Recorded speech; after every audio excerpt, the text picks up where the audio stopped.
एक जंगल में 3 चुड़ैल बहनें रहती थीं। वो तीनों चुड़ैलें रात में जंगल से आने जाने वालों को मार डालती थीं। एक रात वो बातें कर रही होती हैं। पहली चुड़ैल, जिसका नाम काली चुड़ैल होता है, वो दूसरी गोरी चुड़ैल से कहती है, बहन गोरी, कई दिन हो गए, मुझे तो पेट भर भोजन ही नहीं मिला।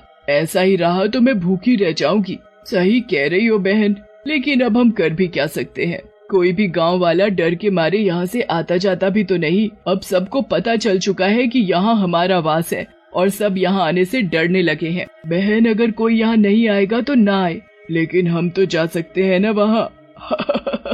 तभी बड़ी देर से शांत बैठी बड़ी चुड़ैल बोलती है, तुम दोनों शांत रहा करो। गांव में जाने की बात करती हो, तुम्हें पता नहीं है वहाँ तांत्रिक भी रहते हैं। कहीं हमारे हाथ से ये जंगल भी निकल जाए। तुम भी न बहन, कितनी डरपोक हो। अरे कुछ नहीं होगा, इन गांव वालों के बस का कुछ भी नहीं है। भला ये हमारा क्या बिगाड़ लेंगे। गोरी चुड़ैल भी काली चुड़ैल के समर्थन में बोलती है, सही कह रही हो बहन, इन गांव वालों के बस का कुछ भी नहीं है। ये हमारा कुछ भी नहीं बिगाड़ पाएंगे। उन दोनों की बात सुनकर बड़ी चुड़ैल बोलती है, देखो, तुम दोनों को जाना है तो जाओ, लेकिन मैं नहीं जाने वाली गांव के अंदर। तुम्हारी मर्जी, हम दोनों तो चले। ऐसा कहकर गोरी और काली चुड़ैल गांव की तरफ चल पड़ती है। गांव के बाहर पहुंचने पर उन्हें गांव के अंदर खूब चहल पहल मिलती है और चारों तरफ लोग ही लोग होते हैं, जिन्हें देखकर दोनों चुड़ैलें खुश हो जाती हैं और आपस में बातें करने लगती हैं। अरे वाह, कितनी भीड़ है यहाँ इस गांव में। हमारा तो सालों तक खाने का इंतजाम हो गया। सही कह रही हो बहन, लेकिन हम अगर इस तरह से गांव के अंदर गए तो गांव के लोग हमें देखकर डर जाएंगे और हमें यहाँ से भगा देंगे। हम दोनों को गांव के अंदर जाने के लिए भेष बदलना होगा। ऐसा कहकर दोनों चुड़ैलें अपना भेष बदल लेती हैं। दोनों बहुत ही सुंदर लड़कियां बन जाती हैं। गोरी चुड़ैल काली चुड़ैल को देखकर बोलती है, अरे वाह काली चुड़ैल, तुम तो बहुत ही खूबसूरत लग रही हो।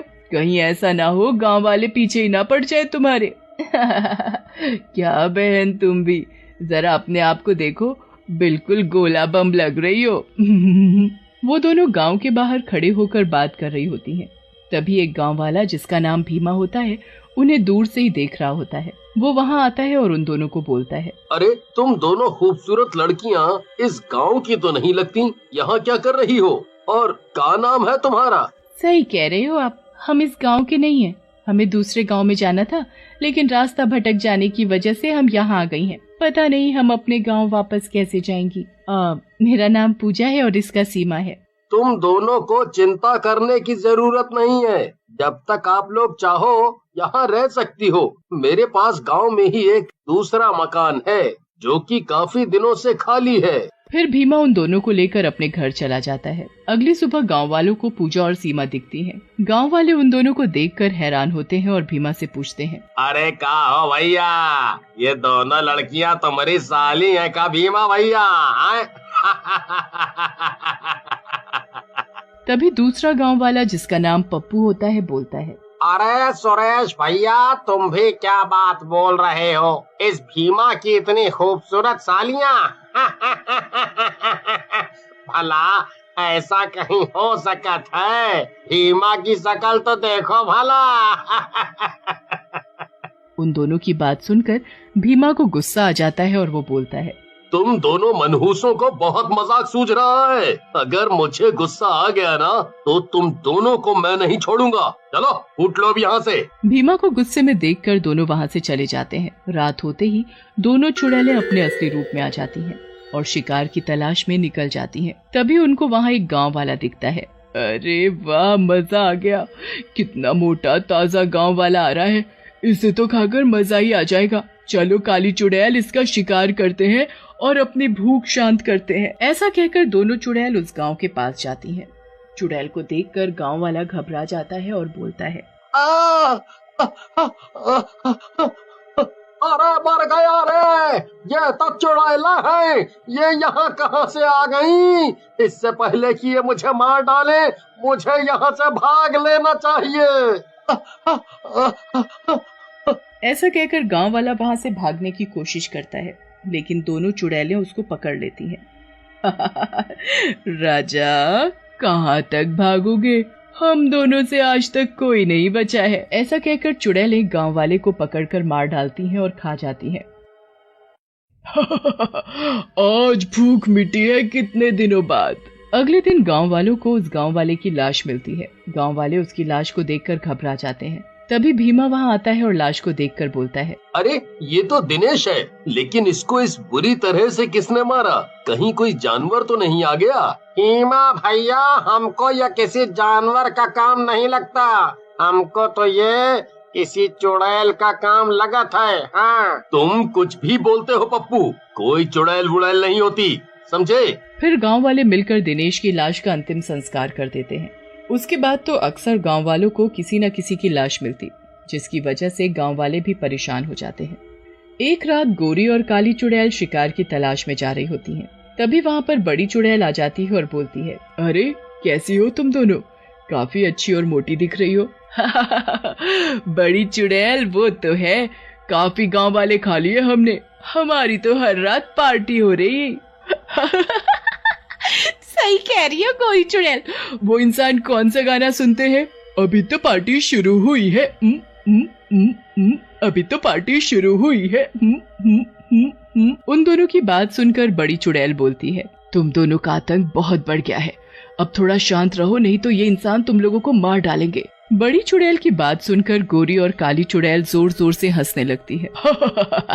हमारी चिंता मत करो बड़ी चुड़ैल, इंसानों की हिम्मत नहीं है हमें मारे, वो हमारा कुछ नहीं बिगाड़ पाएंगे, लेकिन मुझे लगता है तुम हमारी किस्मत से जल रही हो। भला मैं क्यों तुमसे जलने लगी?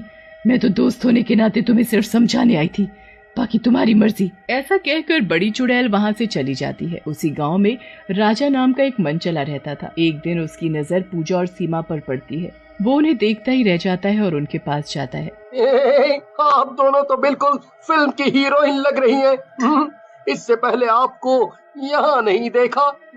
हम दोनों पास के गांव से आई हैं। कुछ दिन यहीं रुकेंगी भीमा जी के घर। ऐसा कहकर पूजा और सीमा वहाँ से चली जाती हैं।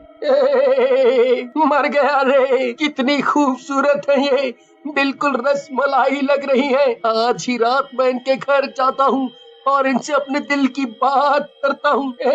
राजा रात में छुपकर पूजा और सीमा के घर पहुँच जाता है और उनके घर की खुली हुई खिड़की से अंदर झांकता है, लेकिन अंदर का नजारा देखकर वो घबरा जाता है। अंदर पूजा और सीमा चुड़ैल के रूप में एक इंसान को खा रही होती है। बेटा राजा, बाल बाल बच गया, नहीं तो ये दोनों रसमलाई तेरी जलेबी बना कर खा जाती। इससे पहले इनको पता चले, भाग यहाँ से। राजा वहाँ से भाग जाता है और अगली सुबह भीमा से रात की सारी बात बताता है, जिसे सुनकर भीमा गुस्से में बोलता है, अरे ओ मजनू की औलाद, तेरे हिसाब से वो दोनों लड़कियां चुड़ैल हैं?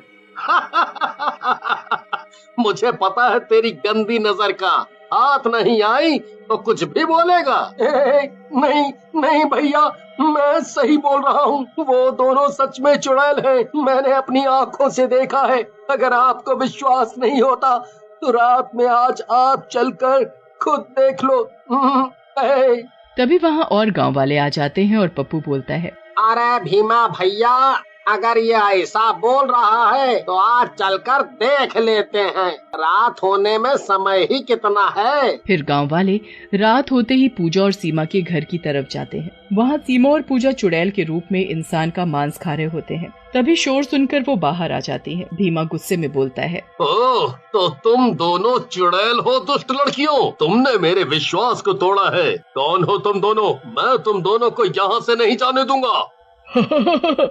कौन सा विश्वास? चुड़ैलों पर कौन सा विश्वास मूर्ख आदमी। तभी वहाँ खड़ी गोरी चुड़ैल बोलती है, आज तो काली बहन इतना सारा खाना एक साथ ही आ गया, मजा ही आ जाएगा। ऐसा बोलकर काली और गोरी चुड़ैल गांव वालों की तरफ बढ़ती है, लेकिन तभी वहाँ पुजारी जी आ जाते हैं। दुष्ट चुड़ैलों, हम तो ये किसी जानवर का काम समझ रहे थे, नहीं तो तुम्हें तो पहले ही सबक सिखा देते।